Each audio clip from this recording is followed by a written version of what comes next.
दिल्ली के उपराज्यपाल की सिफारिश के बाद गृह मंत्रालय ने नकली दवा घोटाला मामले की सीबीआई जांच के आदेश दे दिए हैं। अब सीबीआई दिल्ली के लोगों को नकली दवा खिलाने वाले लोगों को दबोचेगी और करीब 300 करोड़ के इस घोटाले के सारे सरगना जेल की सलाखों के पीछे जाएंगे। दिल्ली में दवा घोटाले का मामला अभी चल ही रहा था कि अरबों रुपए का फर्जी लैब टेस्ट का मामला उजागर हो गया। सीबीआई इस मामले की भी जांच करेगी। शराब घोटाले से भी बड़े इन घोटालों के उजागर हो जाने के बाद से जेल में बंद मनीष सिसोदिया की मुश्किलें तो बढ़ेंगी ही, साथ ही केजरीवाल भी लपेटे में आएंगे। गृह मंत्रालय ने नकली दवा घोटाला मामले में ऐसे वक्त में जांच के आदेश दिए हैं जब एक दिन पहले ही उपराज्यपाल वीके सक्सेना ने मोहल्ला क्लिनिक में फेक टेस्ट कराने के आरोपों को लेकर सीबीआई जांच की सिफारिश की। उपराज्यपाल वीके सक्सेना ने निजी प्रयोगशालाओं को लाभ पहुंचाने के लिए मोहल्ला क्लिनिक द्वारा फर्जी जांच के आरोपों पर सीबीआई जांच कराने के आदेश दिए। मोहल्ला क्लिनिक दिल्ली सरकार द्वारा संचालित किए जाते हैं। सूत्रों का कहना है कि पिछले साल सामने आया था कि मोहल्ला क्लिनिक में डॉक्टर्स नहीं आ रहे हैं, फिर भी उन्हें उपस्थित दिखाया जा रहा है। उनकी अनुपस्थिति के बावजूद मरीजों को जांच और दवाएं लिखी जा रही थीं। बाद में पाया गया कि फर्जी मरीजों पर टेस्ट किए गए। आरोप है कि निजी लैब की मदद से मोहल्ला क्लिनिक में घोस्ट पेशेंट्स पर लाखों टेस्ट किए गए। इसकी आड़ में निजी लैब को करोड़ों रुपए का भुगतान किया गया और जाहिर है कि वो पैसा घूमकर आम आदमी पार्टी की जेब में चला गया। इस मुद्दे पर बीजेपी ने केजरीवाल सरकार पर निशाना साधा। बीजेपी के प्रवक्ता सुधांशु त्रिवेदी ने कहा कि मोहल्ला क्लिनिक में ऐसे मरीजों का भी इलाज किया गया जिनका कोई अस्तित्व ही नहीं था। पहले तो ये सरकार दारू घोटाला ही कर रही थी, अब दवा का भी घोटाला कर दिया। सुधांशु त्रिवेदी ने कहा कि ये जो तथाकथित मोहल्ला क्लिनिक हैं, इसके अंदर इन्होंने जांच की व्यवस्था की थी। अब जो विजिलेंस की रिपोर्ट आई उसके आधार पर अब जांच भी आंच के घेरे में आ गई है। आम आदमी पार्टी सरकार की सोच सुपर स्पेशलिटी लैब के बजाय मोहल्ला क्लिनिक लैब तक ही सीमित थी, परंतु उसमें भी एक दिन में 500 मरीज देखे गए। अधिकतम संख्या 533 है। सुधांशु त्रिवेदी ने आगे कहा कि जो औपचारिक समय है मोहल्ला क्लिनिक का वो 9 से 1 बजे तक का है। अब आप सोचिए कि 4 घंटा 240 मिनट होते हैं और 240 मिनट में 500 पेशेंट्स देख लिया गया, यानी आधे मिनट में एक पेशेंट को देख लिया गया। उसमें मरीज का आना जाना, डॉक्टर की बात सुनना, असेसमेंट करना, जांच का पर्चा लिखना सब शामिल है। इतने समय में तो व्यक्ति मंदिर में दर्शन भी नहीं कर पाता। इतने समय में इन्होंने मरीज का दर्द समझकर उसका निदान भी लिख दिया। एलजी ने सीबीआई जांच की सिफारिश के लिए जो पत्र लिखा है उसमें उन्होंने लिखा कि मोहल्ला क्लिनिक में नकली लैब टेस्ट हो रहे हैं। उन्होंने कहा कि इसके लिए जो मोबाइल नंबर दिए गए हैं वह मौजूद ही नहीं है और उन्हें दर्ज कराकर मरीजों की एंट्री दिखाई जा रही है। विभाग की ओर से आई जांच रिपोर्ट में दावा किया गया कि मोहल्ला क्लिनिक्स में भारी अनियमितताएं पाई गई हैं। Bureau report, news of India.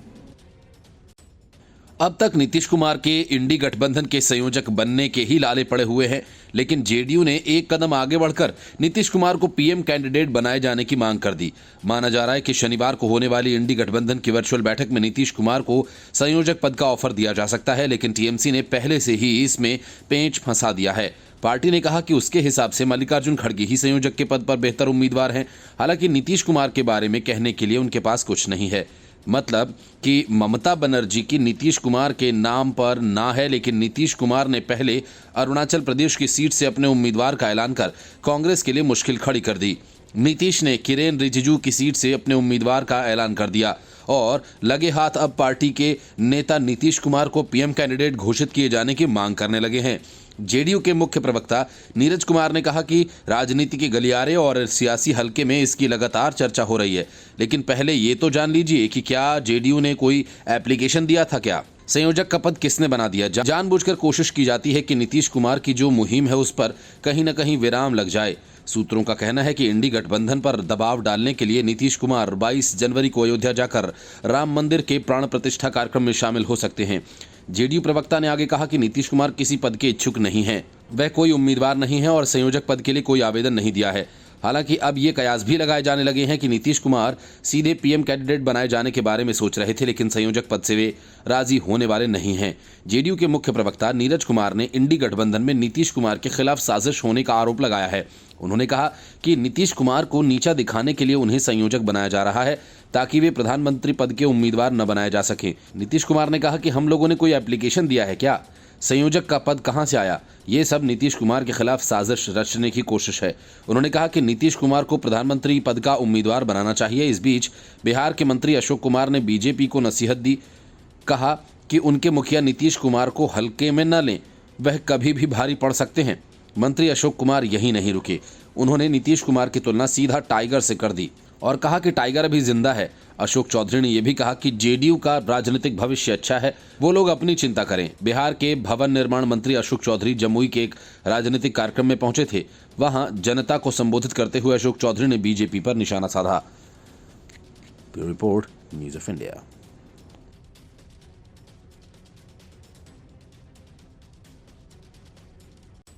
Mallikarjun खड़गे ने अपनी जेब से 1,38,000 रुपए देकर क्राउड फंडिंग अभियान की शुरुआत की थी। उससे यह उम्मीद थी कि पार्टी को लोग दिल खोलकर चंदा देंगे, लेकिन कांग्रेस के नेताओं को तब गहरा धक्का लगा जब लोगों ने कांग्रेस को अपने पल्ले से एक ढेला भी नहीं दिया।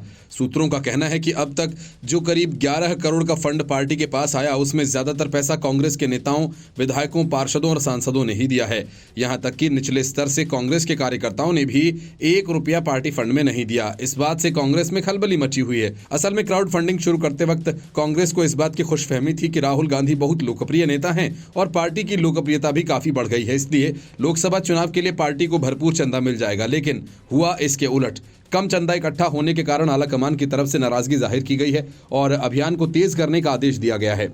सूत्रों का कहना है कि मल्लिकार्जुन खड़गे, राहुल गांधी और प्रियंका गांधी वाड्रा ने पार्टी के बड़े नेताओं से कहा कि 2 सप्ताह में मात्र 11 करोड़ की कमाई अपमानजनक है। सूत्रों ने बताया कि पार्टी के कोषाध्यक्ष अजय माकन को चंदा जुटाने के लिए राज्यों का दौरा करने को कहा गया। माना जा रहा है कि अजय माकन कई राज्यों की इकाइयों से नेताओं से मिलकर चंदा जुटाने का आग्रह करेंगे। क्राउड फंडिंग से कांग्रेस को चंदा नहीं मिल रहा है। बावजूद इसके राहुल गांधी को 14 जनवरी से शुरू होने वाली भारत जोड़ो न्याय यात्रा के लिए भी पार्टी अलग से चंदा जुटाने की योजना बना रही है। संभव है कि जब राहुल गांधी भारत जोड़ो न्याय यात्रा पर निकलेंगे तो साथ ही साथ लोगों से चंदा भी मांगेंगे। कांग्रेस ने 18 दिसंबर को क्राउड फंडिंग अभियान डोनेट फॉर देश के नाम से शुरू किया था। कैंपेन लॉन्च करते समय मल्लिकार्जुन खड़गे ने कहा कि पहली बार कांग्रेस लोगों से देश के लिए चंदा मांग रही है। हाल ही में सीएलपी नेता, राज्यों के महासचिवों, प्रभारियों और इकाई प्रमुखों की बैठक में चर्चा के दौरान करीब 255 सीटों पर पूरी ताकत से चुनाव की तैयारी करने को कहा गया। सभी को बताया गया कि ये सीटें जीतने योग्य हैं। पार्टी लोकसभा चुनाव के लिए अपने उम्मीदवारों की पहली सूची जल्द से जल्द जारी कर सकती है।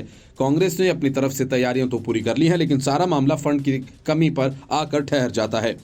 क्राउड फंडिंग से जितनी उम्मीद थी वो पूरी नहीं हो रही है। पार्टी को डर है कि कहीं चंदे के इस खेल में पार्टी की फजीहत ना हो जाए। दूसरी तरफ इंडी गठबंधन के दलों के साथ सीटों के तालमेल का मामला अभी भी शुरू नहीं हुआ है, जो काफी पेचीदा मामला है और इन सारे मुद्दों को सुलझाना कांग्रेस के लिए आसान नहीं है।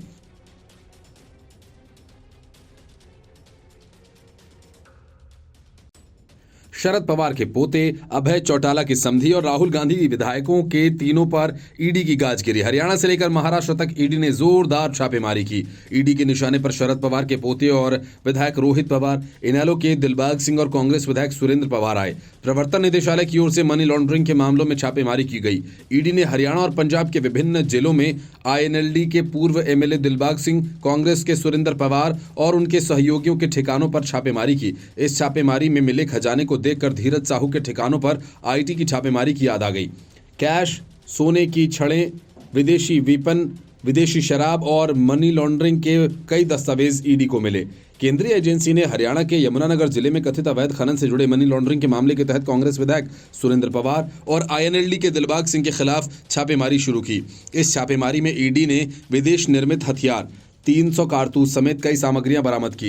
इनेलो विधायक दिलबाग सिंह और उनके सहयोगियों के खिलाफ प्रवर्तन निदेशालय द्वारा की गई तलाशी के दौरान विदेशी निर्मित हथियार, 5 करोड़ रुपए नकद बरामद किए गए। यह मामला हरियाणा पुलिस द्वारा पट्टा समाप्ति अवधि के और अदालत के आदेश के बाद भी यमुनानगर और आसपास के जिलों में अतीत में हुए बोल्डर, बजरी और रेत के कथित अवैध खनन की जांच के लिए दर्ज की गई एफआईआर से उपजा है।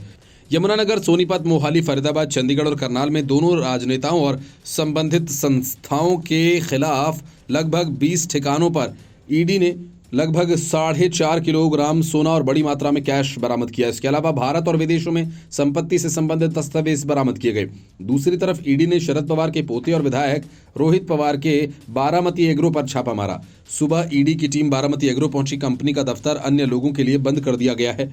इस कंपनी के मालिक विधायक रोहित पवार हैं। अजीत पवार के राज्य सरकार में शामिल होने के बाद से पवार परिवार में फूट पड़ गई। अजीत पवार उप मुख्यमंत्री बने, लेकिन शरद पवार के पोते और विधायक रोहित पवार सांसद सुप्रिया सुले बड़े पवार के साथ रहे। विपक्षी पार्टी में शामिल रोहित पवार की कंपनियां केंद्र और राज्य एजेंसीज की रडार पर हैं।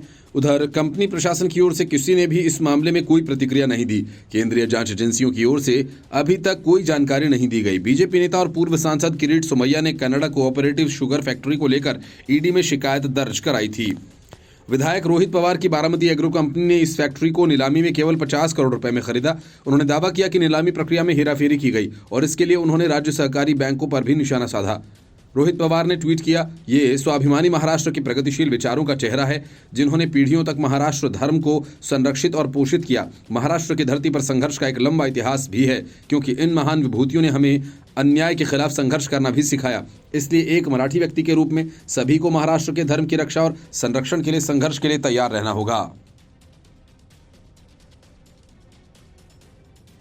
अरविंद केजरीवाल की सरकार सब कुछ जानते हुए भी चुपचाप बैठकर निजी लैब्स मालिकों से अपनी कमीशन वसूलती रही और दिल्ली मोहल्ला क्लिनिक में फर्जी लैब टेस्ट का धंधा बेरोक टोक चलता रहा। अब तक जो बातें आई हैं वह सिर्फ 7 मोहल्ला क्लिनिक्स की हैं। बाकी सबकी जांच किए जाने पर घोटाले का पूरा पोल खुल जाएगा। लेकिन जिन 7 मोहल्ला क्लिनिक्स में घोटालों का पता चला, वो केजरीवाल की सरकार वहां के कर्मचारियों पर कार्रवाई करने की जगह उनके बचाव में उतर आई है। दिल्ली की आम आदमी पार्टी सरकार जिस मोहल्ला क्लिनिक को दिल्ली विकास मॉडल बताती है, उनमें घोटालों की झड़ी लग गई। पूरा घोटाला अरबों का है। मोहल्ला क्लिनिक्स में नकली दवाइयां देने की जांच की सिफारिश के बाद ये इससे जुड़ा दूसरा मामला है। मोहल्ला क्लिनिक्स में हजारों टेस्ट ऐसे लोगों के किए गए जो दुनिया में है ही नहीं। एलजी ऑफिस की तरफ से शुरुआत जांच में ये सामने आया कि करोड़ों रुपए के हजारों टेस्ट जो किए गए वो असल में हुए ही नहीं। उन टेस्ट्स को फर्जी मोबाइल नंबर्स का इस्तेमाल करके सिर्फ कागजों पर किया गया। ऐसे लोग जो कभी थे ही नहीं, उनके टेस्ट कराए गए। इस घोटाले का पता अगस्त 2023 में चला, जब दिल्ली के दक्षिण पश्चिम, शाहदरा, उत्तर पूर्वी जिलों में फर्जी अटेंडेंस का मामला पकड़ में आया। इनमें medical in charge officer recorded video के माध्यम से हाजिरी दर्ज कराते पकड़े गए। उपराज्यपाल ने लैब टेस्ट में घोटाले की जानकारी के लिए दोनों लैब की 3 महीने की टेस्ट रिपोर्ट निकलवाई। इसमें जुलाई से सितंबर 2023 तक के आंकड़े शामिल किए गए। एलजी ऑफिस की जांच में इन 7 मोहल्ला क्लिनिक्स पर फोकस किया गया। हजारों की संख्या में कराए गए इन टेस्ट में से 11,657 लैब टेस्ट ऐसे हैं जिनमें मोबाइल नंबर में सिर्फ 0 लिखा है। वहीं 8,251 लैब टेस्ट में मोबाइल नंबर लिखा हुआ ही नहीं है। यही नहीं, 3,092 लैब टेस्ट में मोबाइल नंबर 999999 दर्ज किया गया है। 400 लैब टेस्ट में मोबाइल नंबर 1 2 3 4 5 से शुरू हो रहे हैं और जो भारत में होते भी नहीं। फर्जी लैब टेस्ट के आंकड़े सिर्फ 7 जगजीत नगर मोहल्ला क्लिनिक, बिहारी कॉलोनी मोहल्ला क्लिनिक, जफर कला मोहल्ला क्लिनिक, ढांसा मोहल्ला क्लिनिक, उज्जवा मोहल्ला क्लिनिक, शिकारपुर मोहल्ला क्लिनिक और गोपाल नगर मोहल्ला क्लिनिक के हैं। इन 7 मोहल्ला क्लिनिक्स में 5 पर टेस्टिंग का जिम्मा एगिलस लैब का था, तो 2 का जिम्मा मेट्रोपॉलिटिस का।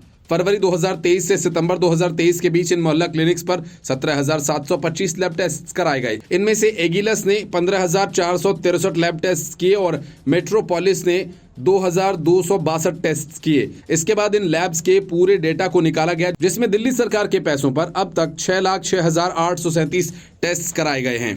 इनमें एगिलस ने 5,21,221 टेस्ट और मेट्रोपोलिस ने 85,616 लैब टेस्ट किए। मोहल्ला क्लिनिक से जुड़ा ये वीडियो सामने आने के बाद एलजी ऑफिस ने 3 महीने के अंदर मरीजों के ऑनलाइन रजिस्ट्रेशन की सुविधा तैयार करने को कहा था, जो आधार बेस्ड या बायोमेट्रिक बेस्ड हो। एलजी ने राज्य सरकार से यह भी कहा था कि इन मोहल्ला क्लिनिक्स को चलाने वाली प्रक्रिया की जांच की जाए और 6 महीने के अंदर यह बताया जाए कि कैसे ये मोहल्ला क्लिनिक पहले से मौजूद स्वास्थ्य सुविधाओं से बेहतर योगदान नहीं दे रहे। एलजी द्वारा किए गए इन सुझावों पर दिल्ली सरकार इसलिए चुप्पी साधे हुए है क्योंकि ऐसा करने से उनकी कमीशन खोरी बंद हो जाती है। अब जबकि इस घोटाले का खुलासा हो गया है तो इन 7 मोहल्ला क्लिनिक से जुड़े स्टाफ के खिलाफ कोई कार्रवाई नहीं की गई। इसके साथ ही सीडीएमओ डॉक्टर संदीप गौतम ने झूठा बयान दिया कि घोटाले के खिलाफ एफआईआर दर्ज कर दी गई है। अब चूंकि एलजी ने मोहल्ला क्लिनिक्स की जांच के लिए सीबीआई की सिफारिश कर दी है और केंद्र ने इसकी स्वीकृति दे दी है, तो अन्य मामले भी जल्द सामने आएंगे। Bureau report, news of India.